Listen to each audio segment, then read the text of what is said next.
Call in or text to 661-842-KERN. That's 661-842-5376. Listen live at KERNradio.com. Now, the host you've been waiting all day for. Live from the KERN studio, here's Ralph Baily. Final hour of the broadcast on this Monday, 21st day of October. It's the Ralph Baily Show.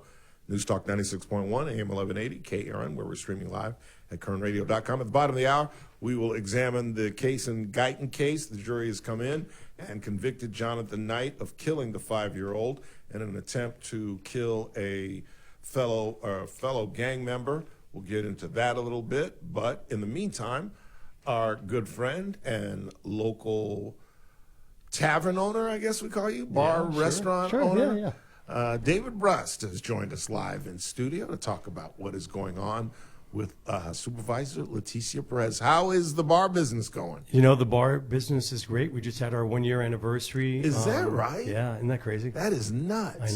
I know. It's been phenomenal. It's been great. You know, Russell Johnson, I know you're friends with him, is my partner in the business. And it's not David Couch? No, it's not David Couch. According to Ms. Perez, you two are in business and in cahoots. I hope we're doing really well because I haven't seen a penny from it. So. Well, that's what Mr. Couch told me when I asked him about it. He said, tell Brust to send me a check. Yeah, exactly. I haven't seen a nickel in this partnership of I ours. have no idea what on God's green acres she's talking about. Zero. How does she come up with something like this? I don't know. And how does she think it's going? I mean, it's just. Let's go back. Let's go back in history. Let's go back to the marijuana situation. Okay, so I'll go as short as whatever you want. Give us the Reader's Digest version of that. Reader's Digest version was back on January 16th of 2020, Kern County Supervisor Leticia Perez admitted to violating the Political Reform Act with a conflict of interest. Her husband was pimping out people to get on marijuana. She was the lone marijuana vote. She was. And so the only reason these people would meet with him. They crafted an ordinance, right, exactly. The only reason people would meet with him, because who the hell would meet with some alleged CIA agent, was because he was sleeping with a supervisor who had voted positive on marijuana. Correct. And they held meetings in her office with his clients. Yes. They also lied about it and said that they had a letter from county council that said it was okay, which once the DA got that letter, it said it was okay for him to do business with marijuana people out of the county, but not in the county, which she, of course, forgot to mention that part of the letter. And so eventually she had an ordinance crafted, and it went down 4-1. And then allegations were being lobbed at all of the supervisors. And I decided in December of whatever year to start my own investigation because the media really wasn't doing it, you know. And so I launched my investigation. We should note that you are a former journalist at one point. In fact, that's what you studied in college yes, sir. Down in Florida. Go Gators. Whatever. Go ahead. So I started my own investigation as a citizen journalist and produced a pretty decent dossier. I got a call from the DA's office one day and said, hey, we want to talk to you about this.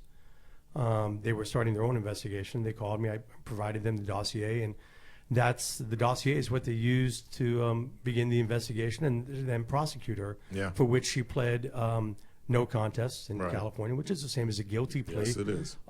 For selling her office and then lying about the money that she made selling her office. And that's what we talk about constantly on this broadcast. It's never the mistake you make. It just isn't.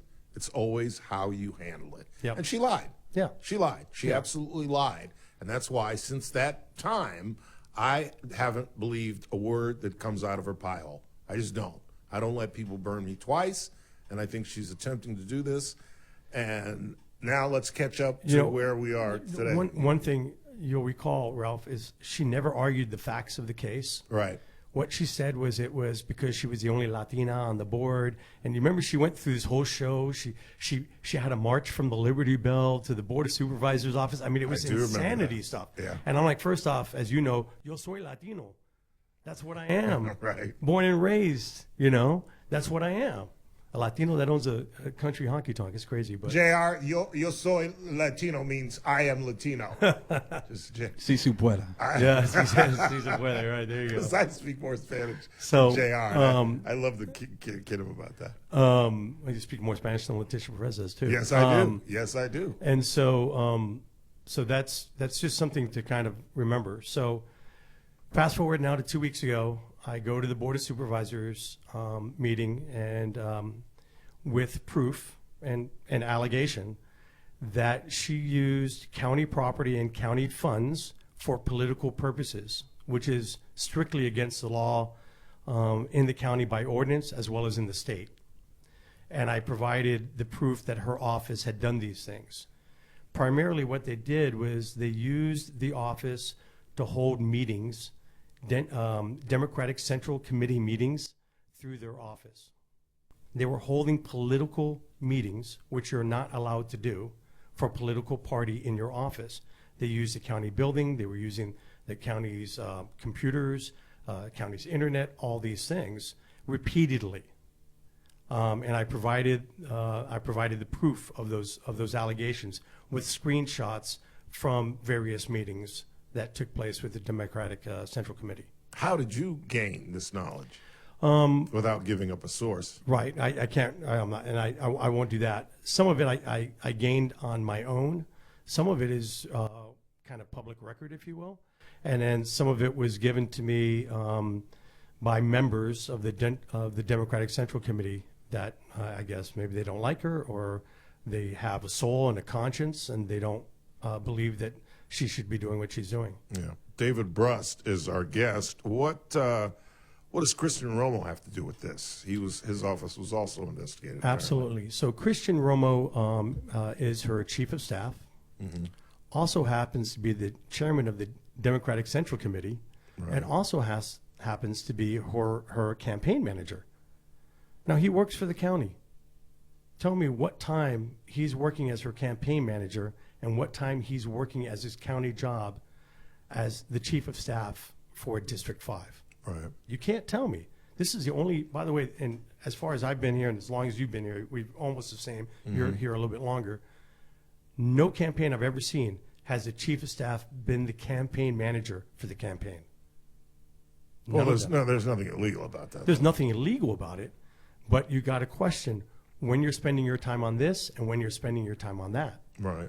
And unless you're keeping tight hours and timesheets to prove that you're doing this on this time and doing that on this time, it's unethical. If you cannot prove that how you're spending your time. So, and I'm not saying that's not what I'm going. That's not what I'm going at her with. What I'm going at her with is not that. I got to disagree with you about that. Well, whether that's unethical or not. I don't. I think it's rare, but I don't think it's unethical. I think there's a reason why nobody else does it. I mean, nobody in the city and nobody in the county, as long as I've lived here, has ever done that. She's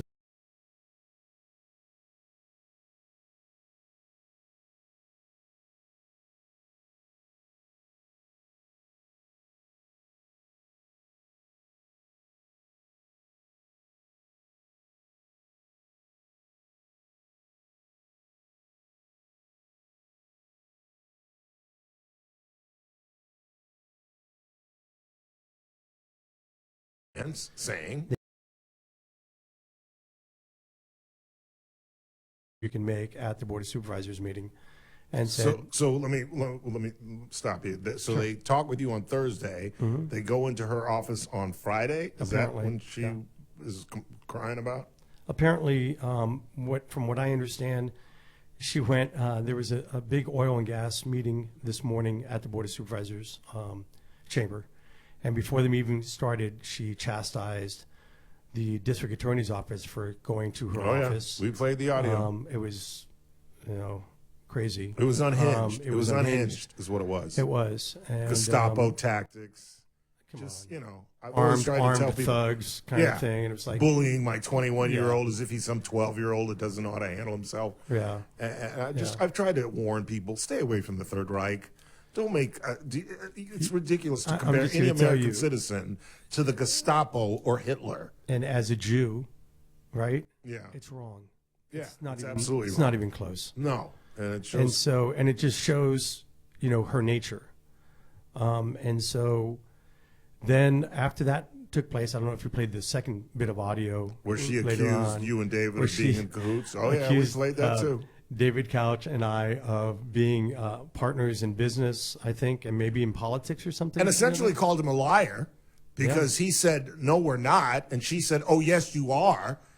Like, I'm not even going to take I the would word of my love to see colleague. whatever proof she has and have her bring out that proof because it doesn't exist. I've never done business with David Couch in any way. We've never had a business together. Now, We've you've never worked for not done David business. Couch. I did work for David Couch some maybe 12 years ago, I think, when he first got on the Board of Supervisors. I did a newsletter for him. Right. That was the extent, maybe, and that wasn't even for a year. But I think she went even further to say not only you're in business, but you're partners in business. We're not partners. I've never been a partner with him in any business in any way. I don't even know if I've partnered with him in golf. So I'm just saying, it's sheer lunacy. Yeah. And she cast aspersions. And here's the thing. Here's always the telling thing. It was the same thing with marijuana. She doesn't discuss the facts of the case. 2 chances she had today to dispute the evidence that I provided to the DA's office, which I provided directly to her 2 weeks ago. So she's well aware. Of course she's well aware. And she acted like she had no idea. Yeah. Of course she's well aware. The whole board was aware. You know how I am, man. When I get the evidence, I'm coming right at you, and you're going to know what the evidence is, and we're going to go. Right. And if you want to dispute it, let's go. I'm in. But I'm going to gather my evidence, and my evidence is foolproof. That's why I bring it forward. Right. Just like I did with marijuana. She said a whole bunch of things about me then, right? Yeah. And none of it was true. Yeah. She's going to do the same thing again because she will not dispute the facts. Yeah. You can't dispute the facts because I have them. When was the last time? David Brust is our guest. When was the last time you talked to the DA's office? It was Thursday. Thursday. Thursday. So they haven't reached back to you. Yeah. I'm sure at some point they'll reach back to me. My heart of heart, and I don't have proof, right? And so I don't want to speculate, but I will to a degree. I think whatever evidence I have is the tip of an iceberg of something that probably goes deeper. But I don't have that ability to look deeper because I'm just a citizen journalist. Right. But that's my guess. We'll see, I guess, what the district attorney comes up with. Right. When we talk about them meeting, do we know who was involved? So the meetings were Democratic Central Committee meetings. So there were members of the Democratic Central Committee. Yeah. Okay. We don't have any specifics. They on who were, was present? not off the top of my head, and I don't want to give out any wrong names. Right. I'm sure they know they were there. Christian Romo did an interview on Channel 29 from his office discussing the Democratic Central Committee and their politics and what they're doing. And what happens is more than just misuse of the funds, it lends credibility to anything that they do. They've got the seal behind them. Right. You know what I mean? Mm-hmm. It looks like it's coming from a place of authority when it's just political. It has nothing to do with the Board of Supervisors. There's supposed to be a separation between politics and the job that they do.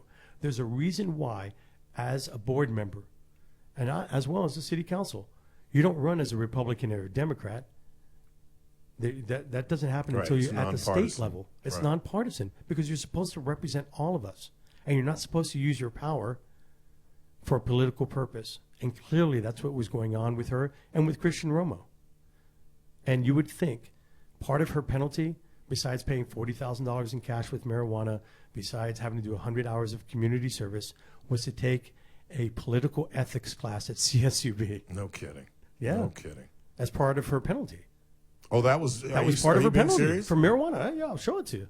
I've got the affidavit class? right here. How funny is that? It's hilarious, right? I thought you meant hypothetically no, speaking. it's absolutely true. She literally had, as part of her penalty, had to take an ethics class. As part of her plea agreement, was that she had to take an ethics class. Well, she clearly failed the class. No doubt. I don't know what. Some of the things that she said was that county council and county council's fine. I've got Margot Raison is a wonderful highest person. law in the land. Is that insanity? I was like, what are you talking about, lady? Yeah. Are we talking about the DOJ or the Attorney General? No. Yeah. No. We're talking about this. County council. County council. Yeah.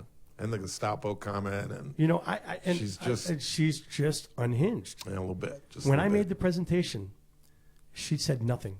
And I thought, man, that's the smartest thing that she's ever done, is say nothing and just take it.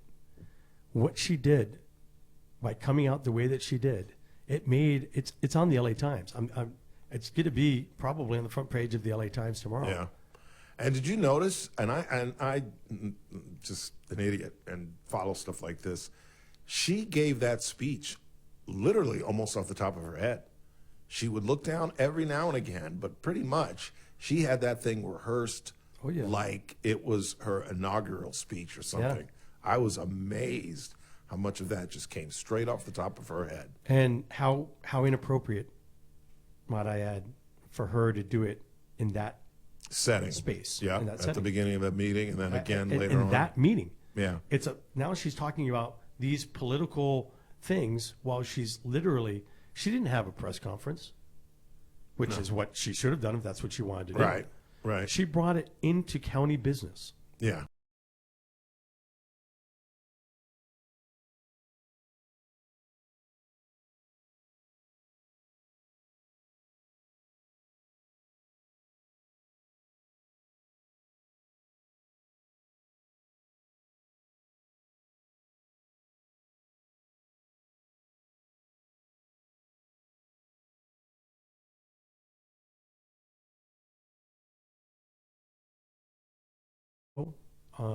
Is what it is. I don't know if maybe she's got some sort, and it's hard to imagine what runs in her mind, to be honest. And, Yeah. and you know how off the shelf she is.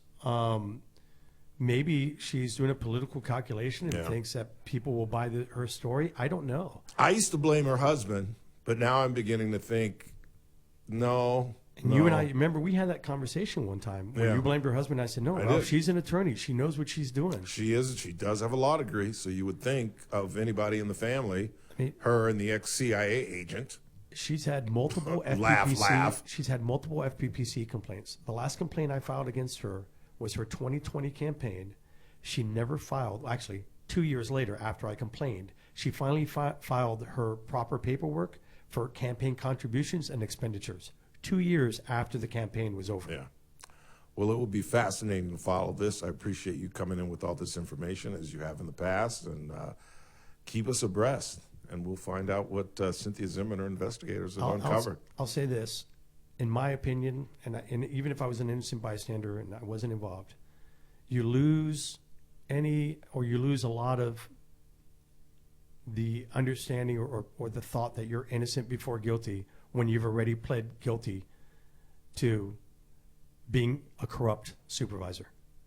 I mean, you lose, in my opinion, you lose some of the benefit of the doubt because we're now establishing a history.